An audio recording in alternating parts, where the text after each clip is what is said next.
Seriously, it is Tuesday, but I got to ask you guys. I think I asked it last week. Does that little countdown clock seem to be running slower and slower and slower? And speaking of countdown clocks, for those of you who remember, that company who filed a copyright claim against me, they lost. Gee, you go figure. I'm using a paid service from StreamYard, and you're trying to copyright claim it. And don't you love seasonal change where the sun gets right through the blinds and there's nothing I can do about it? But still, no worries. We have a great guest for you tonight. He's sitting down in the green room, so we got to kick this thing off right. Here we go. Ladies and gentlemen, boys and girls, children of all ages, TCT BNL, that's this sexy mug right here, is proud to bring to you our soon-to-be world-famous No Lag Zone. And tonight, we've got him back here on the channel. I had to put out some bounty hunters to find him because he kind of dropped off the face of the earth. He is an incredible dude, a great friend of the channel, a great brother to me. He's someone you can talk to about anything. You know, it's kind of hard to make fun of him when I love him that much. So without further ado, Sober Chef Eric! What's up? Told you, we got a brand new opening. Now, before we get to you, let's get through the roll call. Iron Wings, my brother, nice to see you in here. Nice to see you being first. You don't count. You're live. You don't count. I never Becky, count. how you doing? Oh, please. Mark Brown, my brother, how you doing? It's still early. Hey, we got Dagan, my most favorite Muppet on the planet. What we got? Hey, there's Lady L. I hate this freaking mouth. Will, what's going on, my brother? With coffee. That's right. Oh, hey there, Dave. How you doing there, man? Huh? Nice to see you in here, my brother. Oh, look at that. The Crash is in here. Travis Tyler, what's going on? Bill Rivers and Mike, with my collection, every night is life maintenance night for me. All right. Oh, hey, we got Beard of the North. Got to get him in here so he doesn't get all, crybaby-ish. Fuck you too, Dan. All righty, Eric. I know you've been gone for a while. Give everyone a refresher on who you are, my brother. Oh, well, I'm just someone that loves to promote self-improvement,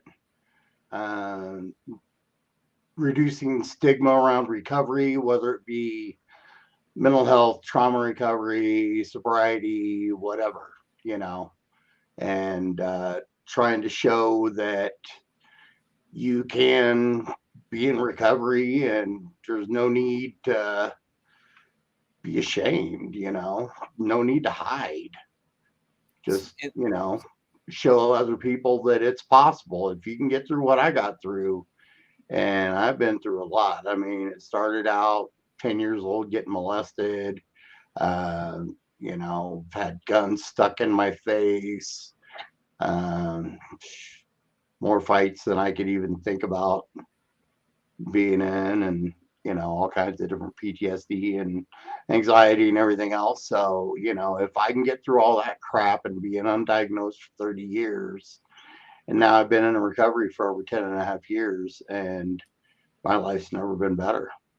See, and that's one of the things I have loved about you ever since I basically stumbled into a chat or a live. I can't remember exactly where. You have picked up that banner, slammed it down in the ground, and been like, I will die on this hill right here. I'm going to preach to you how good you can make your life if you want to do it.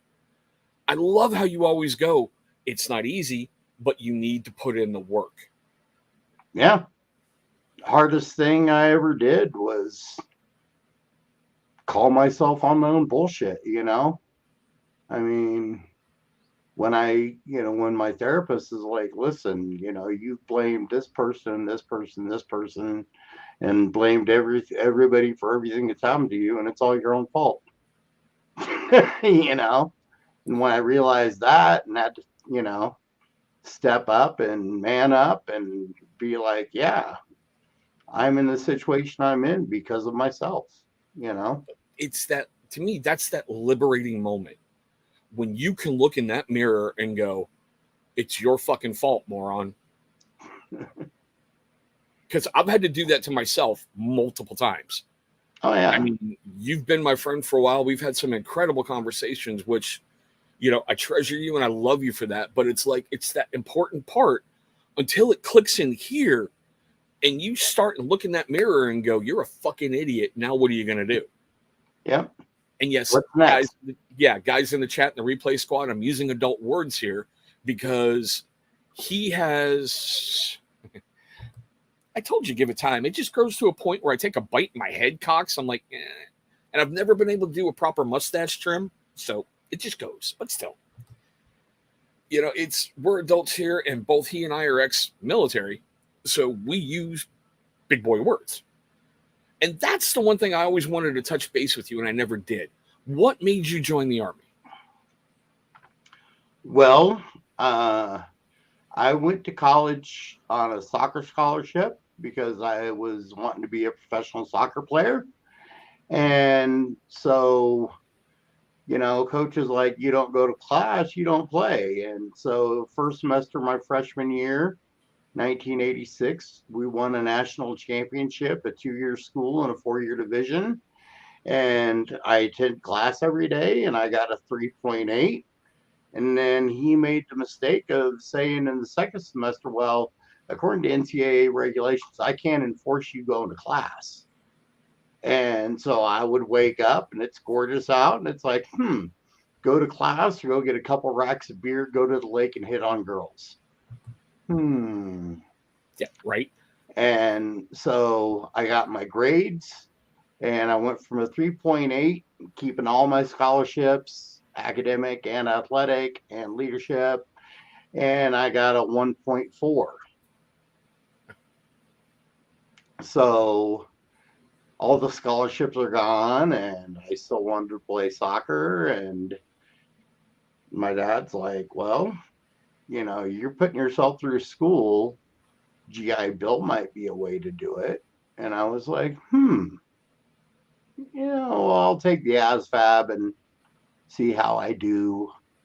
And I got 98th percentile, and I had recruiters calling me from all over the place. And, I ended up going into the Army Reserves and became an infantry drill sergeant. And, one of the most interesting jobs I've ever had. Now, you see, that's the part that always trips me out. Okay. I didn't know you then. I know you now and how laid back you are. And I'm like, he's a drill sergeant. He's walking around going, half right, face, front leaning rest position, move. I'm like, him, a wild man in the round brown. What? I can still bellow with the best of them, and all it takes is me to take 3 steps and I can be back in that mindset. What's up, Tyson? I'm looking forward in May. I'm going out there to Utah to see my brother and his family, and Tyson is going to play guide for us and we're going to do some fishing. Dude, he is an amazing guy. And if anybody has not yet shopped with his company, you really, truly need to. And for those of you watching on the replay squad or watching hiding in the background, that is not a paid promotion. I believe in him and his company that much that I'm willing to take 30 seconds of airtime and go buy Copper Johns. Yep, I highly agree. So, but yeah, 3 steps and I can be like, I can get back into it.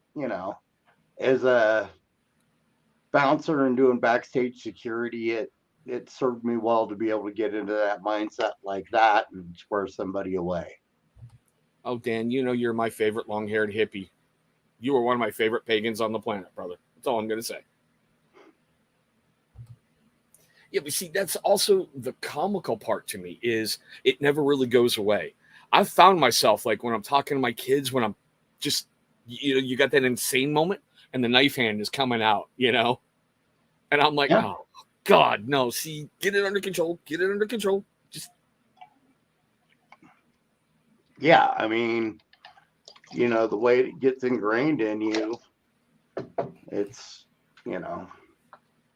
Iron Wings. There is the only one that I know of for sure, not with just a straight, it's a safety razor, beard octane. There may be others out there, but the only one that I've ever run into is Beard Octane. I've actually got one of their safety razors. So check out Death Grip. They're a company out of Woodland, Colorado, and they specialize in mustache wax. And Dagan's done a review of their mustache wax, and they sell all kinds of shaving accoutrements. And I think they do have straight razors, so give them a shot. They're really nice guys. You see, and this is the part that kills me. They opened a barbershop. Well, they will be. He shared that. I mean, he's taking it next level. Yeah. Oh, but speaking of next level, what got you into being a chef? I don't think I've ever really asked you that. Well, my first paycheck job, because as a little kid, if I wanted money or I wanted to buy something, I had to go out and earn the money to get it, because we were poor when I was a kid. So I raked leaves, mowed yards, shoveled snow, did all that. But my first paycheck job at 14 years old was working in a Mexican restaurant called El Chico's in Enid, Oklahoma. And I was a busboy, prep cook, dishwasher. And that was kind of my intro. And then, in high school, delivered pizzas. College, worked at a Subway restaurant, and then got my degree. And it's like, well, okay, the professional soccer career didn't work out. I have no idea what I want to do. So I got my degree in history because it was always an easy class. And I looked into what teachers were making, and back then teachers were making 17 grand a year. And I was like, I can make more than that working in a restaurant. So I just kind of fell into it and became a hell of a line cook, and then was living in Vegas and left a job and went to work for a Hyde Park, New York Culinary Institute of America top graduate. And he's like, okay, you've been in the business for a while, and you should know your stuff. And I thought I did. And I went to work for the chef and realized I didn't know diddly. He used to stress technique is technique is technique. And being a functioning alcoholic, the restaurant industry is perfect. Yeah, see, I know you were in the chat when I had my other guest on. Basically, his YouTube name is Super Seal Steve. And he mentioned the same exact thing that you did, that drug use and alcohol use is rampant in kitchens. Oh, yeah. It's like being a modern day pirate. Sorry. Yeah, I mean, you're partying every day. You're partying while you work. You're picking up women, and, you get off work and you party till 5 in the morning, and then you wake up at noon and do it all over, I mean, yeah, but if anybody wants a little insight into what it's like being a chef or working in a restaurant or a kitchen, check out the book Kitchen Confidential by Anthony Bourdain, the late great Anthony Bourdain. Amazing, amazing book. It's kind of his biography. Yeah, Anthony, he was a stud, but yeah, it gives you a true insight, and that's where I got that correlation of being a pirate. It's also kind of like being a rock star too. Well, okay, I got to give you credit on this, because you have been around some of the most famous people who have made, incredible alcohol in music and movie, in all kinds of entertainment industries. Mm-hmm.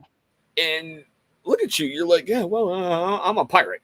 Yeah, I can't see you standing on Shaq's table and going, "Arr, eat the burger, you son of a bitch," Yeah, I mean, and then working in the, working as a sushi chef in downtown Denver, real close to Pepsi Center, and Mile High. We had athletes coming in all the time, professional wrestlers, and then, doing backstage security, being around rock stars, working at Comedy Works, which was the number 4 comedy club in the country at the time.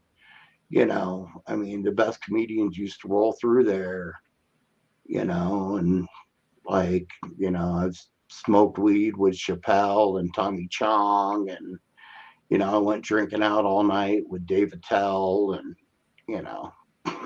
See, it's things like this that make me want to cuss you out, but I still stand in awe of him because he's been around millionaires. He was in a brew club, if I've got memory correct. Homebrew club, yeah. Yeah, a homebrew club with some of the top craft beer makers on the planet.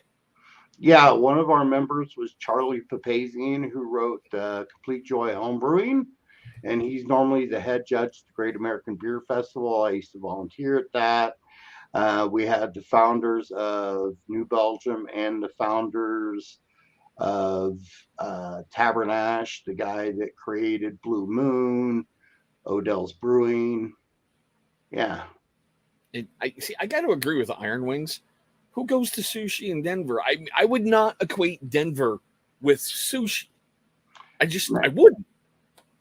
Nowadays, you're getting stuff from Hawaii pretty much the same time they're getting it in LA. It's not like it used to be. Nowadays, with the practices they have with distribution and everything, we're getting some stuff from Hawaii in Colorado faster than they're getting it in Japan. See, okay, it's like Maryland. I equate that with crabs, crab cakes, crab whatever. Texas, barbecue. Colorado, it's ranching. So buffalo and green chili. You're thinking steak, not I'll take that, sashimi and here and there. Boom, that's all I can say. You can get good sushi pretty much anywhere in the country nowadays. And my master was amazing. He went to academy for 8 years in Okinawa. He's cut sushi all over the world. It's called bait. I'm sorry. To me, it's bait. No. No. Well, a common misconception is sushi means raw fish, and it doesn't. Sushi literally translates from su and shi, which means vinegared rice. And about 50% of sushi is actually vegetarian.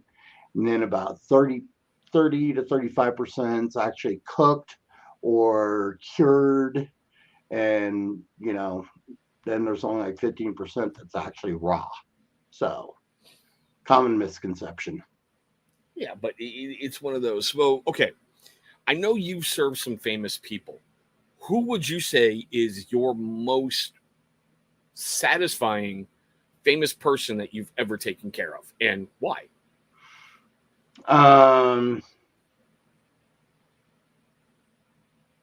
As for when I did sushi, if anybody remembers Yan Can Cook, he sat down in front of me.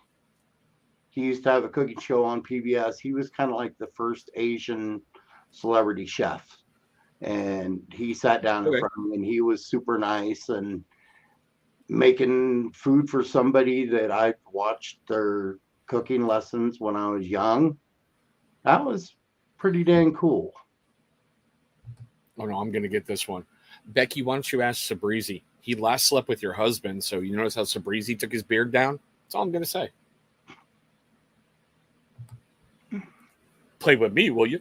Now, you see, that had to be a little intimidating to have. Here's a guy with his own TV show, a specialist in your field, and you're making him a meal. Yeah, well, I made him 2 rolls, and then my sushi master kicked me off my station. Nice. Because, he always took over. He always took over anytime if he was there and a big name came in, he wanted to make sure everything was top notch. So for everybody watching this tonight, everybody on Replay Squad, check out that channel. Okay. good guy, just retired out of law enforcement, a very honorable man.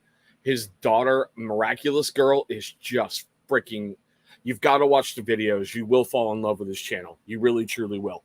Make sure to hug her for me, brother. I'll have to check it out. Yeah, and see, that's the other thing I like. I've watched some of your cooking videos. Now, granted, what about this mess up says vegan, but still, I watch it, and it's like the way you lay things out. That's what tells me you're good at what you do, because you're able to explain the hard and make a crayon eater understand it and be like, hey, I can do that. Yeah. Well, the video that Dagan's talking about, I shot it last week, and I just finally finished it with everything and posted it right before we went live. Yeah. But I was on a little sabbatical from YouTube and some socials and, live streams and all that. But I'll be getting back into it. And I completely understand that, why you step back. I get, this is the only way I can say this. I get pressure from social media.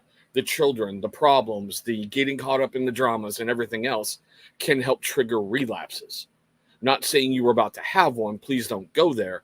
But yeah. I get how it can make you sit there and be like, for me, holy fuck, I need a drink.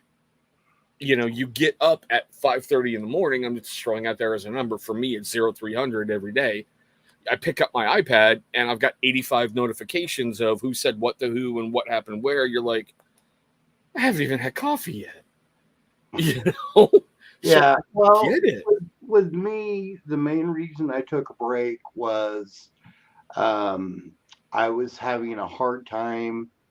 My insurance company wasn't wanting to approve one of my main psych medicines. And no bueno. So I was dealing with, trying to get the correct dosage and everything. And then, January rolls around and the med went from $40 a month to $250 a month. So then I was cutting my meds in half, and, it was filming and editing and everything else was just, I was more concerned about my mental health and, my job. So yeah, I mean, your job and being sane are more important than, hey, all you viewers to be named later, how you doing? Yeah.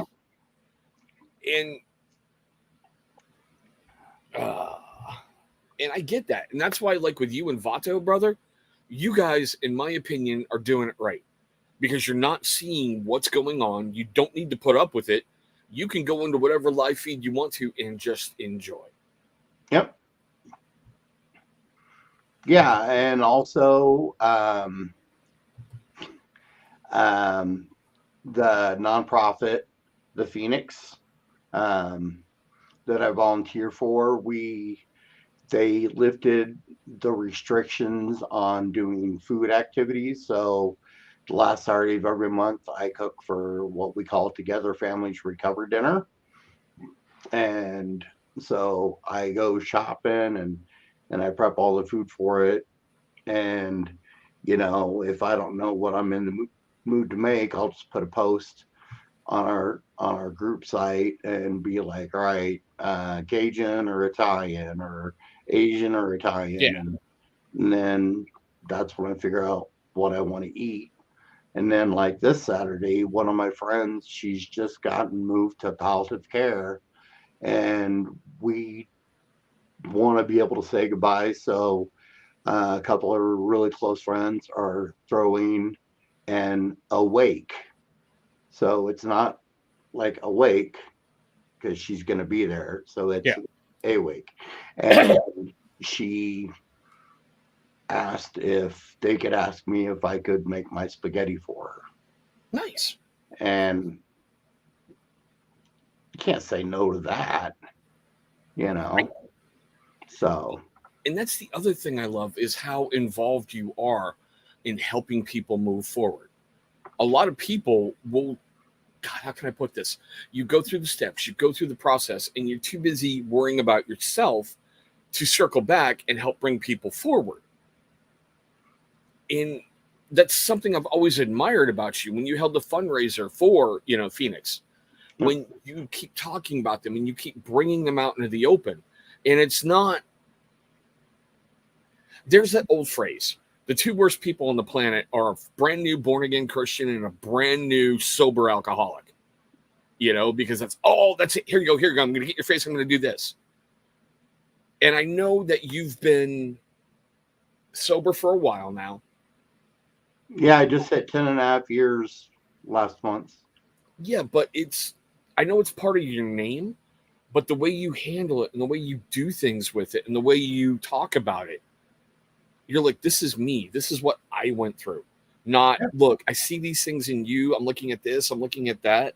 No. You can't be judgmental of anybody because everybody's journey is different. And what's good for you might be horrible for me. What's good for me might be disastrous to you, So I just want to be out there and let people know, hey, if you're struggling with something, I'm somebody you can talk to. I'm not better than anybody else. I'm not going to judge you. I'm not going to, yeah, and for the record, everyone watching, he's talked me off a ledge multiple times. Seriously. There's one point I called him. He's like, all right, what the hell, what happened now? Not in a judgmental way, but tell me now. Let's get it out. Let's get it out in the open so we can start laughing about silly things. Yeah. Like, I have this thing with Eric. I need to make a batch of mead that's ghost pepper and peppermint candy. And he's like, it sounds really good. I'm like, I'll send you the bottle so you can sniff it when I'm done. And he's like, deal. And it's that kind of friendship and that brotherhood that is just like, wow. Great job, Will. Congratulations. Anybody that's working on improving themselves, I'm all about it. Will is a really good guy. I think he's been with me since I was in the 10 subscribers. So he has put up with my weirdness for years. All right, Matt, we're going to switch to another little topic here. It's going to stay on the mental health thing. All right. If you had to give advice to someone who is struggling right now with certain things, what would you say? And this is why I asked this question, because a lot of people go through something different and they're like, oh, you wouldn't understand me, when it's usually something very, very simple. Like, I don't know, I got drunk.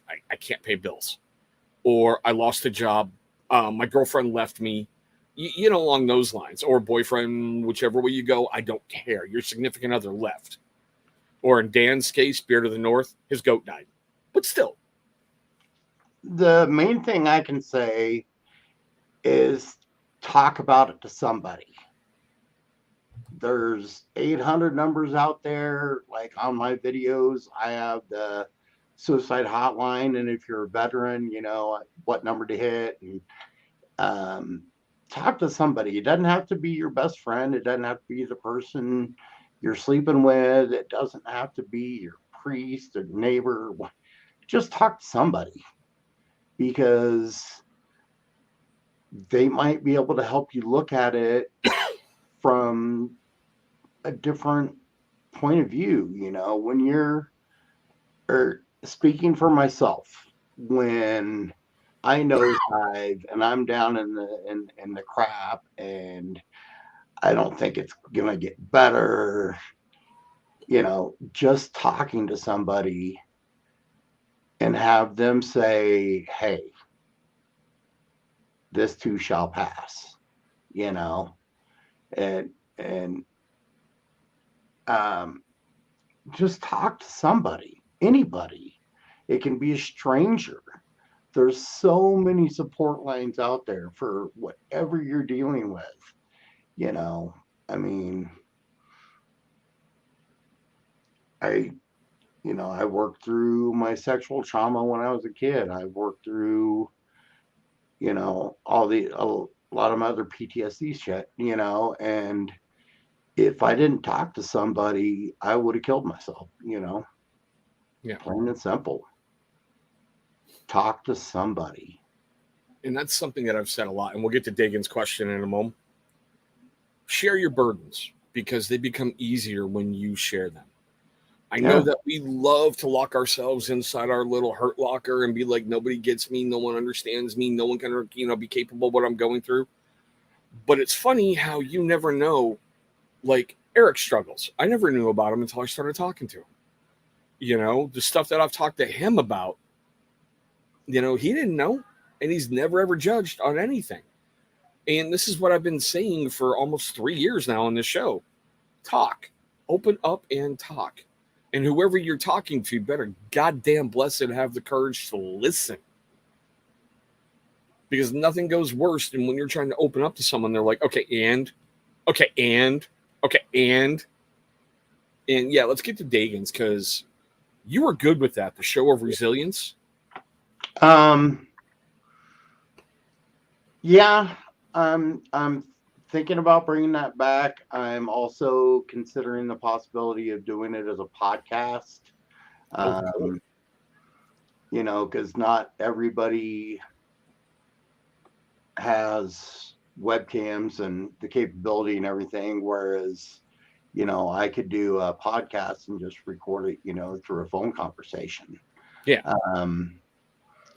But right now, that's still a little bit much.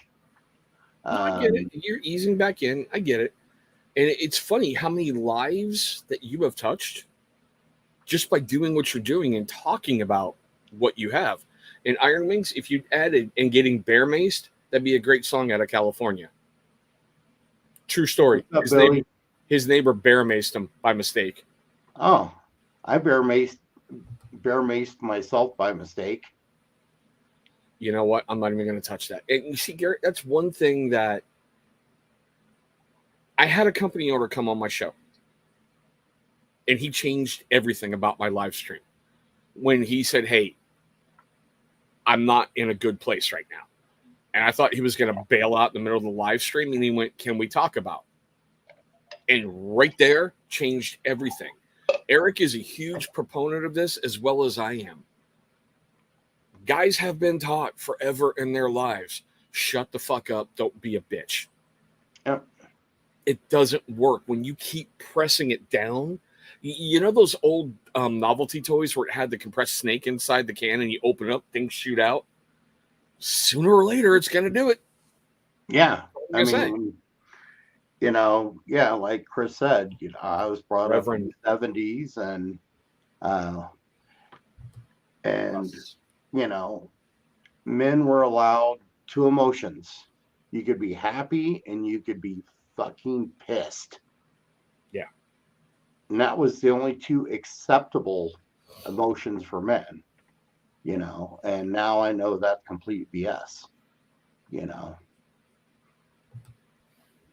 It kills me since I've been doing the show how many guys have been suffering needlessly. And it's amazing to me. For the record, Eric contacted me and went, "When am I coming back on?" I didn't reach out to him. He called me and I was like, "Huh? What? Okay." You know, got him the first available day we could. But how many guys have been suffering needlessly because we're supposed to be quiet? And it's weird. I've had owners come on and talk about how they were sexually molested as a kid. Eric has more than shared his story on my channel. We've had people talk about, I've had potential suicide. I've had this. I've had that. I had, when I had Chef Kalari on, you know, Steve Kalari, the first time he reached out 20 minutes after he got off the live because I asked him a couple of questions, and one of his best friends on the planet was watching and called him and went, "I'm not doing okay. Can we talk?" Because he heard us talking about it's okay not to be okay, and it's okay to say, "I'm not doing well." Hi, Gary. That's a dead company. I'm not allowed to talk about that one. I know. And hey, G, Look, G. Look. And yeah, he is looking awesome, isn't he? He looks like he's dropped some weight and doing really good. Yeah, I just hit 220 pounds.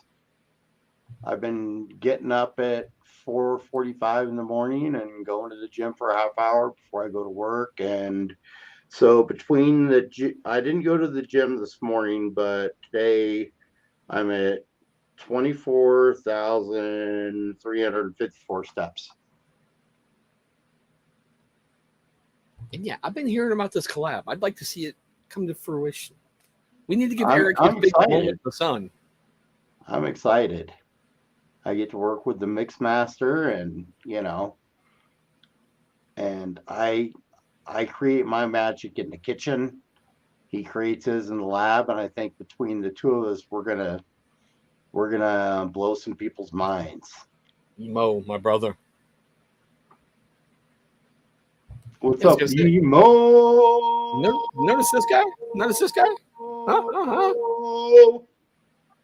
Not like you've been practicing that, huh?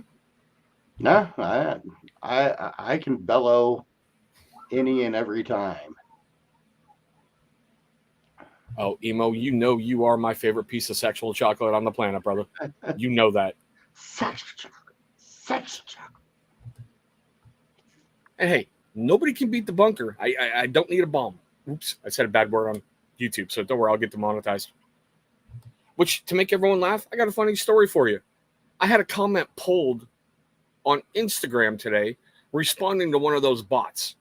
You know those ones like when you like hashtag life and all of a sudden you get promoted on Military Blaze? I responded to it. I'm like, you bots are worse than cockroaches in Korea. Boom, instantly removed for bullying.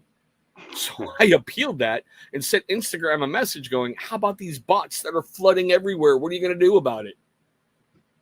Oh, Chris, my brother, I'm doing so well. I don't even care that Baltimore sucks this year. I'm going to give you a pass tonight. All right, Eric. Now, here's the one. Here's a weird question. I've been thinking how to phrase this whole show.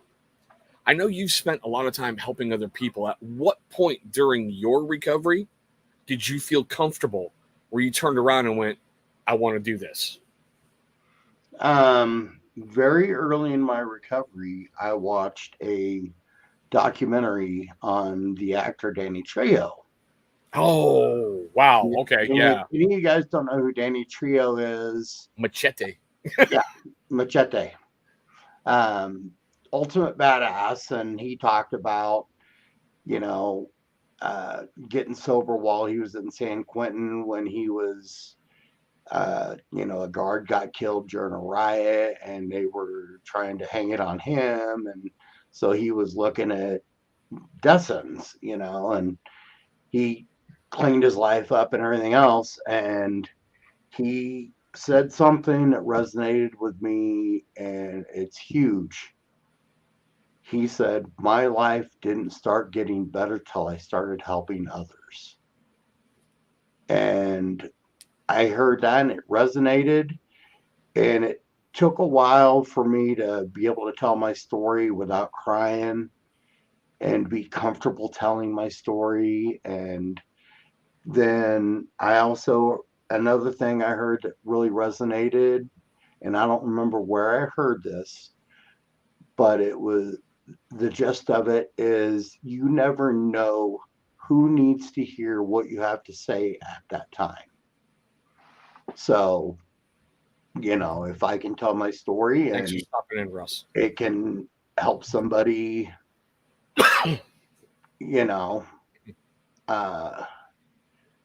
if me telling my story can help one person say, I'm not alone. Yeah. If he can do it, I can do it, and so that's why I don't have any shame around sharing my story. I had enough shame and guilt over when I got molested as a kid, so I find it funny how you use that one word, shame. and I'm not making fun of you, and everybody calm down for a moment, okay? I get when you're on a destructive behavior, and you and I have talked about this before, you will find any means necessary to go back to that behavior. Oh, a car cut me off in traffic. I got to go home. I got to get loaded. Oh, the stripper didn't come home with me. I got to go home. I got to get loaded. And it's when you stop, and it's harder to reverse that cycle because it's so easy to get into the downward. It's hard to get yourself going upward. And how you look back on your actions and you're like, maybe I shouldn't have done that. And I get shame because you do feel bad for some of the ways you treated people and some of how you were. But after a certain point, I think that needs to be gone. And I think everybody who's going through any kind of suffering, you will get over that because you can't keep beating yourself up because you can't heal in a place that's getting you worse.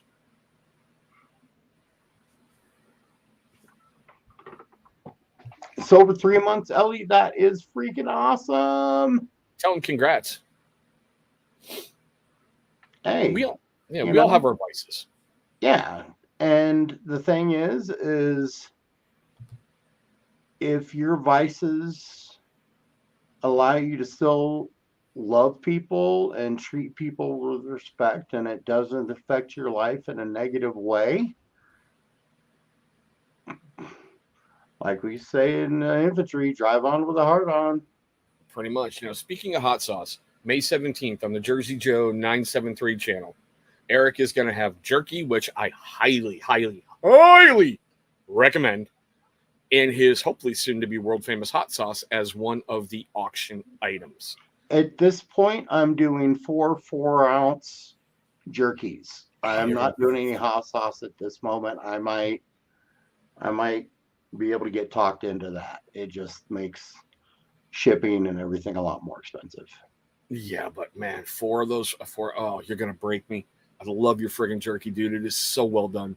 It really, truly is. Yeah, there's a few people in here that's had my stuff. Mm-hmm. Gilu's had it. Dagan's had it. Nick's had it. Just contact him on Instagram. It's the easiest way to do it. Nick's not on Instagram. Nick has my email. There you go, Nick. Email him. Yeah, and also on my more recent videos, I've got all my contacts on there. But it's easy. On Instagram, Sober Chef Eric, or Sober Chef Eric at Gmail. I try to make it easy because, yeah, I'm cheap and I'm easy. Nope. Nope. That door's wide open. No. That's what she said. But somebody had to do it. All right, man. We're getting up to around that hour mark. It's about 43 minutes in, and there's something else I wanted to get your opinion on. Okay. Now, I firmly believe 2021 was the year of the troll. I firmly just believe people were so sick of, the C word restrictions and mask mandates and forgetting how to be socially with people.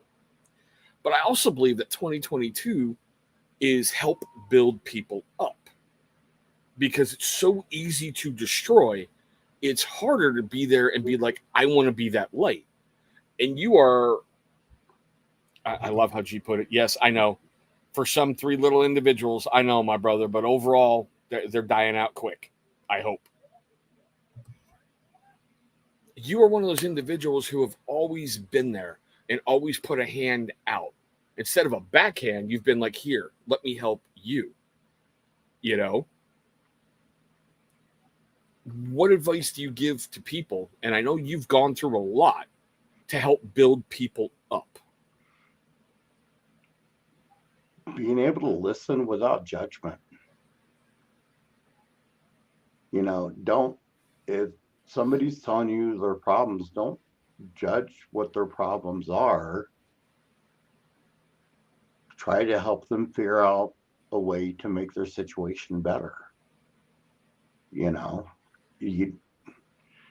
people reached out their hands to me, and like that's one reason I love Phoenix is I heard from multiple staff members and other team members. They're like, we just wish you could see in yourself what we see in you. No, I get that because we are our own worst critics. We really, truly are. Yeah. Well, and especially if you throw some mood disorders on top of it, and You always got to sprinkle in the extra spices, don't you? Yeah, I was the super heavyweight champ of beating the shit out of myself. I mean, nobody was better at beating me up than me. And so, and also when you help others, it feels pretty damn good.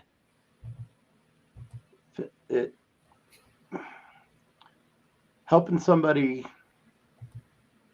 is better than any drug, any high, any drunk I've ever had. Come on, pull up. Garrett, you're fine. You're fine. Keep going. I see. I like how you put that. Because when you're chasing that fix, no matter what it is, you'll do anything to get it. And once you get it, you're like, oh my God, this is awesome. But that is so amazing to hear you. What the? I don't know what the F just happened. What? All of a sudden, everything on my end just blew up in different areas. My hands are back here, and all of a sudden, I got 12 different screens. Oh, okay. Everything's fine on my end. But like I said, it's that when you're able to help that person or have that connection, and yes, I agree with that 100%. Be receptive, but not be a doormat. Yeah. Yeah, you have to. The hardest thing I learned in my recovery was how to set healthy boundaries. Exactly. It's okay to say no. It's okay to be like, I'm sorry, I can't. Yeah. Because it's funny. I had someone recently get a hold of me, someone who's been a supporter for a while, and started talking about money issues and started talking about certain medication that he got hooked on. And when he started going, can I borrow? I'm like, no, there's no way I'm going to support that and whatnot. Yeah. Yeah. Okay, young buck, shut up. Go change your diaper. You'll be okay. And I'm older than Chris, so. Not by much. Not by much. But yeah, I mean, learning how to say no and learning how to cut toxicity out of my life was not easy to do. Yeah. I loved singing in a band, but I had to quit the band because it wasn't healthy for me. No, I get it. Like you and I were talking in the green room, how I've had to cut ties with people because I'm like, this is not good for me. Yeah. I got some incredible advice from Rob Acker not that long ago. Yes, everyone, I'm talking about Rob Acker, and it's not in a bad way, so calm down. He told me point blank, go through your friends list everywhere on social media. Eliminate anyone who doesn't hold any value for you. And it was such a great statement because you can sit there and be supportive of people and you don't know how much they're taking from you. And you're giving them everything and you don't realize it at the time that I'm just an idiot, Yeah, well,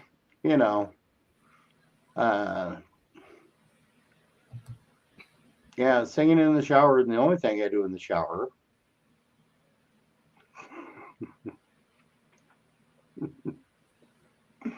But yeah, I mean, cutting toxicity out of my life, that's, it's not just personal relationships, it's places I go, things I do, things. I know, G. I know. He said it to me last. That's why it's stuck in the head. Okay, sorry. But yeah, I mean, I'm doing better than I've done in, well, since I was 9. You know?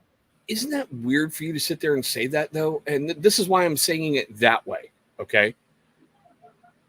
We always look back and go, wow, I'm doing better than I was at 20. I'm doing better than I was here. And there's points where we don't realize how good we currently have it. Like I've always said, I was a boy until I met my better half. And then I became a man because I got a family. Because they forced me to grow up in a lot of different ways. I know, save it. I know I still do dumb shit. I know I'm a moron, but not like I was way before I met them. You know? Lady L, you're too kind. But yeah, I mean, yeah, I've got a job that I love.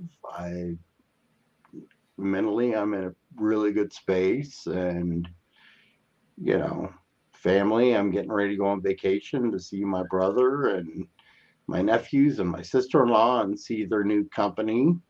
Is it the barbecue joint or is it a new? No, Rooney's Ice Cream. Go on Instagram, Rooney's Ice Cream. Give them a follow. If you're in Utah, they are in 7-Elevens or in grocery stores. They're at Rio Tinto Stadium. You know, she started this company in 2020, and Rooney's Ice Cream, it's ice cream bars and ice cream sandwiches. Give them a follow. They are freaking amazing. So nice. I'm going to do some production with them, and Tyson's going to do some fly fishing guiding for us. And so, yeah, I haven't taken a real vacation in a long time. So, well, it's about time. Yeah. Now, on that note, we are approaching that thing, but I want to get this challenge out there for everyone and give you an opportunity to plug some stuff. You know, we only like to go about an hour or so just because I got to put dad time in, and my monsters have been left alone for a little while. So. Well, it's already past my bedtime, so. Don't worry, we're wrapping up. I love to throw this challenge out there simply because I've said it earlier. I really, truly feel we have forgotten how to interact with one another. If you doubt me, go to a Walmart or a Kroger or anything else, anybody else's area out there without a mask on. Regardless of how you feel about masking and whatnot, we're not getting into that. Go out there without one. Look at the looks you get. Look at everything else. It's like you're wearing a scarlet A on your chest, okay? I throw this challenge out to call 3 people this week. And I'm not talking about 3 people you might go to Buffalo Wild Wings with or go to a baseball game with. I'm talking about 3 people you haven't talked to in a while. And just go, how are you doing? And like I said earlier, have the courage to listen. Because you never know how a one phone call can change a person's day. Yep, I agree. I was going to say, like I did last time, you want to add to that? Yeah. With one of my friends just getting moved into palliative care, it's made me kind of realize, you know, how important it is to tell the people you love that you love them. You know, don't take it for granted. Oh, they know I love them. No, tell them. And I was never good at saying I love you because I couldn't love myself, you know, but now I make sure I talk to my parents at least once a day. And when we hang up or I get through with a text, I love you, you know, and it's something that if you truly care about somebody and they're in your family, whether it be blood or chosen, let them know that you love them and that they are loved, because sometimes just that little thing that, wow, somebody loves me, can be pretty powerful. What's up, Jersey Joe? The snap ahead himself is in the house. All right. Now, I always talk about tomorrow's video because I usually release them on Monday, Wednesday, Friday. But I'm going to give you a chance to plug yourself. So do you have anything coming up? I know you just released the gumbo video, but is there anything coming up this week that people should know about that you may be doing, or, you know? I'm going to be shooting again this week. Not sure what it's going to be. It's either going to be dirty rice, because I've been craving some of that, or it's going to be how to use that ham bone from Easter dinner. Nice. So, and then show resilience might become podcast, might be on YouTube, not sure. And looking to get back on Creation Station when weekends get tough, since I'm pretty busy on Jersey Joe. No problem, man, no problem. Yeah, but looking to be more consistent, and also possibly gonna start doing book reviews, since I go through about 6 to 7 books a week. Nice. So, okay, so my video tomorrow is a big, huge, colossal failure. I thought I knew what I was doing. I didn't do it correctly. So it's part 1. After I got yelled at by the incredibly nice little 5'1" woman who's teaching me how to move metal, and basically got beat with tongs for doing it incredibly wrong, seeing how that was my first experience with ferric chloric acid, I have more on the way, and you're going to see part 2 of tomorrow's video. I'm releasing that video tomorrow because I believe in transparency, not hiding my failures like I'm perfect. I want the mistakes and the good right there. So, I got a good mistake on my gumbo video. Yeah, you're going to get a good laugh on tomorrow's video. But on that note, guys, go check out Sober Chef Eric's YouTube channel. You can find him as Sober Chef Eric. He's really easy to find. I appreciate every single one of you who came out tonight. Replay Squad, you guys know you are the true heroes of my channel. I love you from the bottom of my heart. Eric, thank you for placing that phone call and making me go, huh? Huh? You know? And thank you so much for being on here, bro. My honor. All right, don't go anywhere. I know I need you in the green room real quick, guys. We're about to hit that outro. We'll see you on our next video. Guys, thank you so much for watching what just happened on the show. I'm kind of pre-recording this one, so I'm not exactly sure what happened tonight, but I'm sure it was really fun, or it was a massive train wreck. I'm grateful for the time that you gave me tonight, and I hope you took something away from this. I hope we had an amazing guest that taught you something, made you laugh, or I don't know, I hope I didn't really step on myself too badly. And you guys are going to come back next week at the same bat time, same bat channel for the No Lag Zone. Guys, seriously, thank you for doing all that. And this is where I pause for a moment or two and let the little screen do its little numbers, little screen do its thing. So